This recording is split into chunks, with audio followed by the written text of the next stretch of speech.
राधे राधे दोस्तों, welcome back. कैसे हैं आप सब लोग। आज के वीडियो में हम देखेंगे कि एकादशी के दिन हम हवन कैसे करें। एकादशी के दिन घर पर हवन करना बहुत ही अच्छा माना जाता है और बहुत ही सरल विधि से आप लोगों को बताऊंगी कि हवन आप खुद घर पर कैसे कर सकते हैं। तो देखिए, इसके लिए ना सबसे पहले हमें एक हवन कुंड चाहिए। और हवन कुंड जो इस तरह का जो कुंड आता है ना, जिसमें हम डेली शाम को भगवान को धूना वगैरह दिखाते हैं, तो वो आप यूज़ कर सकते हैं। बड़ी सी मिट्टी का जो दिया आता है, एकदम से जो बड़ा मिट्टी का दिया आता है ना, जो नवरात्रि वगैरह में हम लोग यूज़ करते हैं, तो वो दिया में आप यूज़ कर सकते हैं। अगर आपके पास हवन कुंड है तो बहुत अच्छा है, नहीं तो मिट्टी का भी छोटा सा हवन कुंड आता है, वो भी यूज़ कर सकते हैं। परंतु कोई भी ऐसा यूज़ किया हुआ कटोरा वगैरह में हवन मत कीजिएगा, कोई भी लोहा स्टील में हवन मत कीजिएगा, इस बात का विशेष ध्यान रखें। अब जो है ना, हम देख लेते हैं कि और क्या क्या सामान चाहिए, बहुत ही कम सामान के साथ, क्योंकि हम रेगुलर बेसिस पे अगर ये हवन करते हैं और खुद से करते हैं तो बहुत ज़्यादा सामग्री हम यूज़ नहीं करेंगे। तो देखिए, सबसे पहले हमने कपूर ले लिया है। कपूर ज़्यादा नहीं चाहिए, बस 2 दाना कपूर में हवन करके आपको दिखाऊंगी। बस 2 दाना कपूर काफ़ी रहता है। इसके साथ गाय का शुद्ध देसी घी आपको चाहिए। घर पर बना सकते हैं तो बहुत अच्छा है, नहीं तो आप बाज़ार से भी ले सकते हैं। टीका करने के लिए हमें यहाँ पे रोली ले लिया है। स्वास्तिक वगैरह हमें बनाना होता है। काला या सफ़ेद कोई भी तिल आपको लेनी है इस दिन, क्योंकि एकादशी है। चंदन आपको जरूर लेनी है टीका करने के लिए, तो हमने यहाँ पे अष्टगंधा चंदन ले लिया है। और थोड़ी सी भोग आप ले सकते हैं। भोग में उस दिन जो भी बनाएंगे फलाहारी भोग, वो आप ले सकते हैं। यहाँ पे मैंने रामदाना लेके दिखाया है। इसके अलावा आप जो है ना, फूल और गाय के गोबर के कंडे ले लीजिए। ये जो गाय के गोबर के कंडे हैं, ये मैं खुद बनाती हूँ घर पर, और इससे बहुत ही अच्छा हवन हो जाता है। इसको अलग से गरम करके सुलग मतलब जो गैस पे हम लोग गरम करके बना करते हैं ना हवन, वो करने की ज़रूरत नहीं पड़ती है। आप डायरेक्ट इसके ऊपर जो है ना हवन कर सकते हैं, कोई दिक्कत नहीं आती। मैं खुद आपको हवन करके दिखाती हूँ यहाँ पे। तो देखिए, यहाँ पे बस इतना ही सामग्री हमें चाहिए। आप चाहे तो सामग्री का नोट कर सकते हैं, इससे ज़्यादा आप ले सकते हैं, लेकिन इतना मिनिमम हमें ज़रूर चाहिए होगा। तो चलिए, अब जो है ना, अब मैं आप लोगों को हवन करके दिखाती हूँ कि किस तरह से आपको एकादशी के दिन हवन करनी है। हवन आप पूजा के बाद कर सकते हैं। आरती जो है ना, हवन के लास्ट में होता है, और हवन को अंत मतलब लास्ट में जो शांत करते हैं ना, उसके लिए थोड़ी सी जल हमें जरूर लेनी है। अब यहाँ पे मैं एक टेबल के ऊपर दिखा रही हूँ, नीचे काफ़ी गर्म हो जाता है, इसलिए मैंने एक थाल रखा है।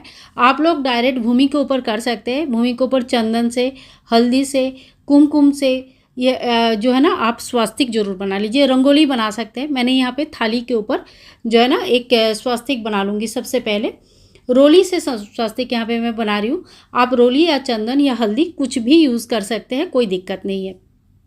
पूर्ण स्वास्तिक बनाइए हमेशा। तो थाली को अच्छे से टीक लीजिए, अच्छे से सजा लीजिए। इसके बाद जहाँ जिसमें भी आप हवन करेंगे, अब बहुत लोग पूछते हैं कि अगर मिट्टी का हवन कुंड है तो क्या बार बार हवन कर सकते हैं। तो जैसे नवरात्रि में हम लोग एक ही मिट्टी के कुंड या दीपक में 9 दिन तक रेगुलर हवन करते हैं। तो आप कुंड को अच्छे से साफ कर लीजिएगा पानी से, फिर थोड़ी सी तपा लीजिएगा। तो उसमें उसके बाद आप उसमें दोबारा नेक्स्ट एकादशी में भी हवन कर सकते हैं, कोई दिक्कत नहीं है। हर बार नया लाने की ज़रूरत नहीं पड़ती है, ठीक है। और बहुत लोग कहते हैं कि, बहुत लोग नहीं, नॉर्मली ये होता है कि मिट्टी की चीज़ें एक से बार दोबारा यूज़ नहीं किया जाता है। लेकिन अगर आप घर पे ही यूज़ कर रहे हैं, किसी मंदिर में बाहर नहीं यूज़ कर रहे हैं, तो फिर आप अपनी सुविधा के अनुसार और सामर्थ्य के अनुसार देख लीजिए, ठीक है। इसके बाद हम हवन कुंड को भी टीका कर देंगे। लाल रोली से टीका करेंगे, चंदन से टीका करेंगे। अगर आपका बृहस्पति आप स्ट्रॉन्ग करना चाहते हो तो आप हल्दी से भी जरूर टीका कीजिएगा। इसके ऊपर भी हम स्वास्तिक बनाएंगे। स्वास्तिक बहुत ही शुभ चिन्ह माना जाता है, और स्वास्तिक बनाना मतलब ऐसा होता है कि निर्विघ्न तरीके से हमारा ये जो पूजा हम कर रहे हैं, जो भी हमारे जो उद्देश्य है, ये बिल्कुल निर्विघ्न तरीके से संपूर्ण हो जाए। जब भी आप हवन कुंड सजाएंगे, आप पूजा के लिए तैयारी करेंगे, तो मन ही मन जिनके निमित्त हवन करें उनकी स्मरण करते रहे। जैसे एकादशी के दिन हम भगवान श्री विष्णु नारायण के लिए हवन करते हैं, लड्डू गोपाल जी के लिए हवन करते हैं, तो आप उनका नाम मन ही मन लेते रहिए। ऐसा नहीं कि आप कुछ बात कर रहे हैं और इधर हवन की तैयारी चल रही है, ठीक है। इसके बाद देखिए, जो गाय का गोबर का जो कंडे है मेरे पास, जो मैंने खुद बनाया था, उसको छोटे छोटे टुकड़ा करके इसमें मैं डाल देती हूँ। अच्छे से सजा लेंगे, और इसके ऊपर हमें डालनी है जो देसी घी आता है, गाय का जो देसी घी होता है, वो देसी घी से हम अच्छी तरह से सभी कंडों को गीला कर लेंगे। ठीक है, कुछ इस तरह से ओम भगवते वासुदेवाय नमो नमः, ओम भगवते वासुदेवाय नमो नमः, ओम श्री विष्णु नारायण नमो नमः, श्री विष्णु नारायण नमो नमः। इस तरह से मनी मन आप नाम जप करते रहिएगा, क्योंकि आपका मतलब एकाग्रता बहुत ज़रूरी है, कंसंट्रेशन बहुत ज़रूरी है। अगर आप इधर उधर मन करके हवन करेंगे तो वो फल दायी नहीं होती है, ये ध्यान रखिए।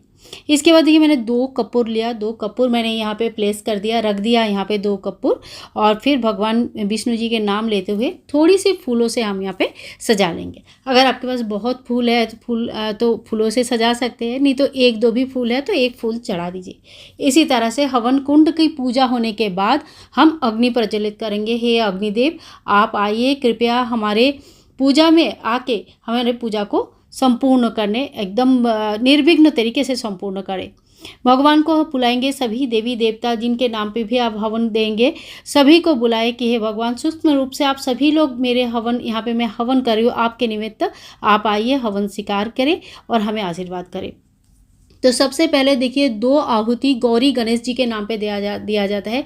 ओम गां गणेशाय नमो, ओम गां गणेशाय नमो, ओम गां गणेशाय नमो, माँ गौरी नमो नमो, माँ गौरी नमो नमो, माँ गौरी नमो नमः। इस तरह से 2 आहुति सबसे पहले गौरी गणेश जी के लिए दिया जाता है।